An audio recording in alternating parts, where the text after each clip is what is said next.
போன மாதம் வரைக்கும் கோல்டு ரேட் ஏறுதுன்னு சொல்லி கொஞ்சம் கவலையாக இருந்துச்சு. ஆனால் இந்த மாதம் என்னடானா கேஸ் கிடைக்குமா இல்லையான்னு தெரியாமல் அதுவே ஒரு பெரிய கவலையாக இருக்குது. இப்போ யூஸ் பண்ணுற கேஸ் வேறு எப்போ காலியாகும்னு தெரியல. வேறு ஸ்பேர் கேஸும் எதுவுமே இல்லை. ஸோ அதனால் வீட்டில் இருந்த இந்த இண்டக்ஷன் ஸ்டவ் ரொம்ப நாளாக தூங்கிட்டே இருந்துச்சு. சரி இதை எடுத்து இப்போ யூஸ் பண்ணிக்கலாமேன்னு சொல்லிட்டு அதை எடுத்து யூஸ் பண்ண ஆரம்பிச்சாச்சு.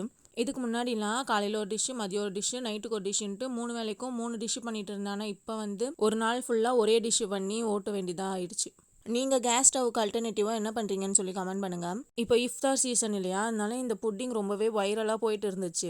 எப்போ ஃபோன் எடுத்தாலுமே இந்த புட்டிங் ஷார்ட்ஸாகவே எனக்கு வந்துட்டு இருந்துச்சு. சரி நம்மளும் எப்பயாச்சும் இதை ட்ரை பண்ணலான்ட்டு வச்சுட்டே இருந்தேன். கடைசியில் நாளைக்கு இஃப்தாரே முடிய போகுது, இன்னைக்காச்சும் செய்யலாமேன்னு சொல்லி தான் இந்த புட்டிங் இன்னைக்கு செஞ்சேன். ரொம்பவே சிம்பிளான ப்ராசஸ், டக்குன்னு செய்கிற அளவுக்கு ஈஸியாக தான் இருந்துச்சு. இது layer pudding, rose milk and cardamom ஃப்ளேவரில் பண்ணியிருந்தேன். இதோட ரெசிபியும் நம்ம சேனலில் போட்டிருக்கேன், வேணும்னா செக் பண்ணி பார்த்துக்கோங்க. இன்னைக்கு ஃபுல்லாகவே 1 part ரெசிபியாக பண்ணிடலான்னு சொல்லிட்டு ஆக்சுவலாக வெஜிடபிள் குருமா தான் பிளான் பண்ணியிருந்தேன். ரொம்பவே சிம்பிளாக இருக்கும். அது காலையிலையும் வச்சுக்கலாம், மதியம் ரைஸ்க்குமே வச்சுக்கலாம்னு சொல்லிட்டு தான் அதை பிளான் பண்ணியிருந்தேன். வெங்காயம், தக்காளி, தேங்காய் எல்லாத்தையும் சேர்த்து ஒன்றா அரைச்சிட்டு அதுக்கு தேவையான வெஜிடபிள்ஸ் நம்மக்கிட்ட என்னென்ன இருக்கோ அதெல்லாம் ஆட் பண்ணி ஒரு குருமா வச்சாச்சு. அது ரொம்ப நேரம் டைமும் நம்ம ஸ்பெண்ட் பண்ண வேண்டியதில்லை, டக்கு டக்குன்னு முடிஞ்சிருமா. ஸோ அந்த மாதிரி கொஞ்சம் ஈஸியாக பண்ணுற மாதிரி ரெசிபி தான் இன்றைக்கெலாம் பண்ணியிருந்தேன். இந்த லேயர் புட்டிங் அழகாக கலர்ஃபுல்லாக இந்த மாதிரி தான் செட் ஆயிருந்துச்சு. குக்கிங்லாம் முடிச்சுட்டு அப்படியே லஞ்ச் பேக் பண்ண ஸ்டார்ட் பண்ணியாச்சு. இன்னைக்கு லஞ்சுக்கு நல்லா கலர்ஃபுல்லான மிக்ஸ்டு வெஜிடபிள் ஒயிட் புலாவ், இது கூடவே கொஞ்சம் நிறைய திக்கான ஆனியன் ரைத்தா வச்சாச்சு. அண்ட் ஆல்ரெடி சொன்ன மாதிரி மிக்ஸ்டு வெஜிடபிள் குருமா அதையும் வச்சாச்சு. இது கூடவே நம்ம ப்ரிப்பேர் பண்ணியிருந்த இந்த லேயர் புட்டிங் அதையும் வச்சாச்சு. ஒரே ஒரு பீஸ் மட்டும் கட் பண்ணி டேஸ்ட் பார்த்தோம்.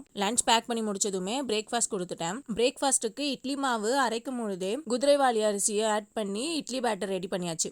மில்லட்லாம் தனியாக சாப்பிட கொடுத்தா சாப்பிட மாட்டாங்க, இந்த மாதிரி ஏதாச்சும் கலப்படம் பண்ணி தான் கொடுக்கணும். இது கூடவே மிக்ஸ்டு வெஜிடபிள் குருமா கொடுத்தாச்சு. அவ்வளோதான். இந்த வீடியோ உங்களுக்கு பிடிச்சிருந்தா வீடியோக்கு ஒரு லைக் பண்ணிட்டு சேனலை சப்ஸ்கிரைப் பண்ணிக்கோங்க.